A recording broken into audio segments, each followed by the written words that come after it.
السلام علیکم ورحمۃ اللہ وبرکاتہ۔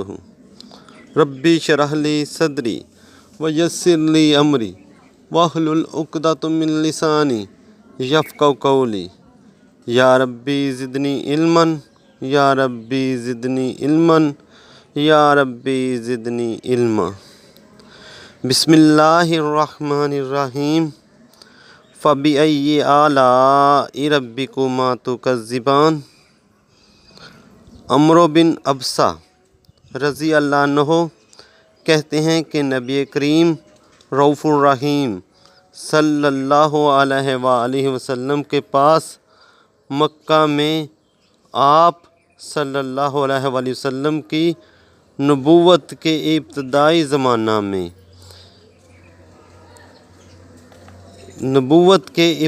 زمانہ میں گیا۔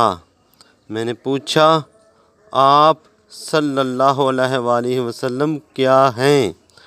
حضور نبی کریم رؤوف الرحیم صلی اللہ علیہ وآلہ وسلم نے فرمایا، میں نبی ہوں۔ میں نے کہا، نبی کیا ہوتا ہے؟ حضور نبی کریم رؤوف الرحیم صلی اللہ علیہ وآلہ وسلم نے فرمایا، مجھے اللہ سبحانہ و تعالیٰ نے اپنا رسول یعنی سفیر بنا کر بھیجا ہے۔ میں نے پوچھا کہ کیا پیغام دے کر اس نے آپ صلی اللہ علیہ وآلہ وسلم کو بھیجا ہے؟ آپ صلی اللہ علیہ وآلہ وسلم نے فرمایا، مجھے اللہ سبحانہ و تعالیٰ نے اس غرض سے بھیجا ہے کہ میں لوگوں کو صلہ رحمی کی تعلیم دوں، بت پرستی ختم کر دی جائے، اللہ کی توحید اختیار کی جائے اور اس کے ساتھ کسی کو شریک نہ کیا جائے۔ یہ حدیث بھی نبی کریم رؤوف الرحیم صلی اللہ علیہ وآلہ وسلم کی دعوت کی بنیادی باتیں بتاتی ہے۔ آپ صلی اللہ علیہ وآلہ وسلم نے اپنی دعوت کو مختصر لفظوں میں سمیٹ کر بیان فرما دیا کہ میری دعوت یہ ہے کہ اللہ سبحانہ و تعالیٰ اور بندوں کے تعلق کو صحیح بنیادوں پر قائم کیا جائے۔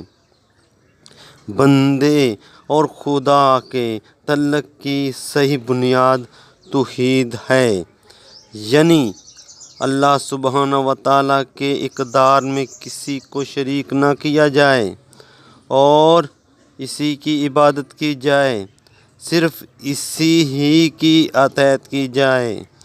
انسانوں کے درمیان صحیح تعلق بنیاد مساوات، مرحمت، مہربانی، حسن سلوک کرنا، یعنی یہ کہ تمام انسان ایک ماں باپ کی اولاد ہیں اور واقعتاً یہ سب آپس میں بھائی بھائی ہیں، حقیقی بھائی ہیں، بس انہیں ایک دوسرے کا ہمدرد، غمخوار ہونا چاہیے۔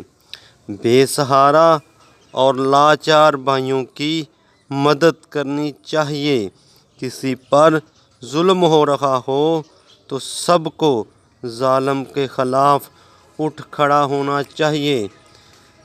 اچانک کسی آفت کے چکر میں آ جائے تو ہر ایک کے دل میں ٹھیس اٹھنی چاہیے اور اسے آفت سے نکالنے کے لیے دوڑ پڑنا چاہیے۔ یہ دو بنیادیں ہیں انبیائی دعوت کی، ایک وحدانیت الہی توحید، دوسری بنی آدم یعنی رحمت عامہ۔ یہاں یہ بات نظر سے اوجھل نہ ہو کہ اصل چیز تو توحید ہے، دوسری بنیاد تو توحید کا لازمی تقاضا ہے۔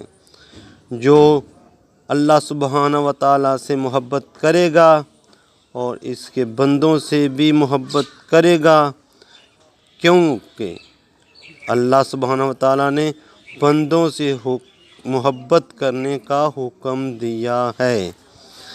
بندوں سے محبت خیر خواہی کے جہاں اور بہت سے تقاضے ہیں، وہاں ایک تقاضا وہ بھی ہے جس سے ایرانی سپہ سالار کے سامنے حضرت مغیرہ بن شعبہ نے دعوت اسلامی کی ترجمانی اور بعثت کا مقصد بتاتے ہوئے بیان کیا تھا۔ انہوں نے ایرانی سپہ سالار کی غلط فہمی دور کرتے ہوئے کہا تھا کہ ہم تاجر لوگ نہیں ہیں، ہمارا مقصد اپنے لیے نئی منڈیاں تلاش کرنا نہیں ہے، ہمارا نصب العین دنیا نہیں ہے، ہمارا نصب العین اور مطلوب صرف آخرت ہے، ہم دین حق کے علمبردار ہیں اور اسی کی دعوت دینا ہمارا مقصد ہے۔ یہ بات سن کر اس نے کہا کہ وہ دین حق کیا ہے، اس کا تعارف کراؤ۔